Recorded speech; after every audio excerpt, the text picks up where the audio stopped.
Corona और lockdown के दिनों में एंटरटेनमेंट इंडस्ट्री बहुत मुतासिर हुई। ये सारों को पता है, सिनेमाज बंद हो गए, मूवीज़ कोई नहीं चली। ख़ास तौर पर हम बात कर रहे हैं कॉन्सर्ट्स की बंदिश के बाद गुलकारों के फैंस के लिए मुश्किल वक्त था और अब हालात कुछ बेहतर हो रहे हैं। बेहतर बिल्कुल ठीक नहीं हुए, लेकिन अब भी पुरानी रूटीन पर आने पर बहुत वक्त लगेगा। तो इस पर जी आज हम बात करेंगे। हमें ज्वाइन किया है सलमान अहमद साहब ने, जो कि उस्ताद राहत फ़तेह अली खान साहब के साथ ही हैं, एक ज़बरदस्त म्यूज़िक प्रोड्यूसर हैं और एक ग्लोबल एंटरटेनमेंट प्रमोटर भी हैं और आजकल एक नए मेगा प्रोजेक्ट पर काम भी कर रहे हैं। तो उस प्रोजेक्ट के बारे में भी हम आपको बताएंगे और इतने बड़े जब स्टार्स होते हैं जिनके पास टैलेंट होता है, उनको किस तरह से लेकर चलना मैनेज है, किया जाता है, उनको किस तरह से मैनेज करना है। उनका फ़न तो है, लेकिन उस फ़न को दुनिया तक कैसे पहुंचाना है, उस्ताद साहब के साथ सलमान अहमद साहब ने ये काम बखूबी निभाया है। सलमान साहब, thank you for joining us. Salman साहब, ये बताइएगा कि उस्ताद राहत फ़तेह अली खान साहब ज़ाहिर है इस वक्त मौसीकी की दुनिया का बहुत बड़ा नाम है। बतौर प्रमोटर के उनके करियर में या फिर किसी भी सिंगर के करियर में एक प्रमोटर की, एक मार्केटियर की, एक टैलेंट प्रमोटर की क्या हैसियत है, क्या किरदार होता है?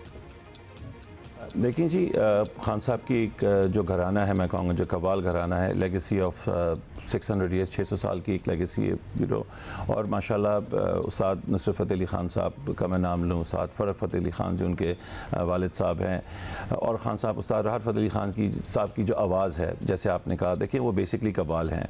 तो as a promoter and producer जब मैंने उनको 2011 में मैं एक कॉन्सर्ट में था, मैंने उनको देखा तो मैंने कहा इस आवाज़ की जो पोटेंशियल है वो बहुत आगे और बहुत ज़्यादा है कि ये दुनिया भर में रीच करे।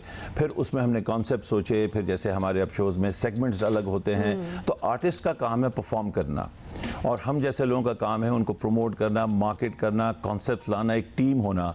और आप तो माशाल्लाह उनको बहुत अच्छी तरीके से जानते हैं, आपका राब्ता भी बढ़ा रहा है और आपने खान साहब की एक्चुअली एज एन आर्टिस्ट जिस तरीके से वो डेवलप हो रहे हैं, from honorary doctorate at Oxford University, headline performer of Nobel Peace Prize concert, United Nations General Assembly, तो मैं समझता हूँ माशाल्लाह ये उनके लिए और उससे ज़्यादा आई थिंक पाकिस्तान के लिए इनक्रेडिबल। अच्छा सलमान साहब, ये भी बताएं कि इस साल तो सबकी ज़िंदगी ऑब्वियसली कोरोना से मुतासिर हुई है, कोरोना की नज़र होगी, आप समझे। तो कोरोना के दिनों में आप लोगों ने क्या क्या किया? बिकॉज वैसे हमने देखा है बहुत सी और इंडस्ट्रीज थी जो बिल्कुल ही स्टैंड स्टिल पे आई हुई थी। What about your industry? देखिए जी, that time give us, I think हम सब के लिए बहुत कम वो ऐसा मौका आता था कि आप literally you are by yourself and happily with your families, I must say, because I genuinely did। वो जो एक 6 महीने का टाइम मिला था, I can't remember कि लास्ट टाइम ये कब हुआ था। खान साहब ने भी उस चीज़ को बड़ा चेरिश किया, इंजॉय किया, बहुत कंटेंट पे काम किया। मैं समझता हूँ पिछले 7-8 महीने में जितना उनने कंटेंट डेवलप किया, प्रोड्यूस किया, सोचा, और उससे ज़्यादा जो हमारी सोच गई थी कि देखिए जी हम क्या कर रहे हैं to give back to life. और माशाल्लाह पाकिस्तान में इतना टैलेंट है, इतने आवाज़ें, इतने बच्चे हैं, इतने हर किस्म के लोग हैं कि उसके लिए हम क्या कर सकें कि जी you give back, and in many ways अभी भी वो सोच जारी है। सो कोविड में वो टाइम नहीं, तो सलमान साहब वो सोच में कहीं किसी नतीजे तक पहुंचे, नए टैलेंट को सामने लाने के लिए क्या आपने सोचा है, क्या करेंगे? देखिए, बात यह है कि हमारे पास एक talent show from any channel नहीं है। आई थिंक वो बहुत इंपॉर्टेंट है कि एक प्रोसेस के थ्रू एक टैलेंट शो हो। आपके पास बहुत से आर्टिस्ट हैं, चाहे वो खान साहब की आवाज़ में या शक्ल में हो, आबदा जी हैं, शफकत अमानत अली साहब हैं, आतिफ असलम साहब हैं, बहुत से ऐसे लोग हैं, कंपोजर्स हैं।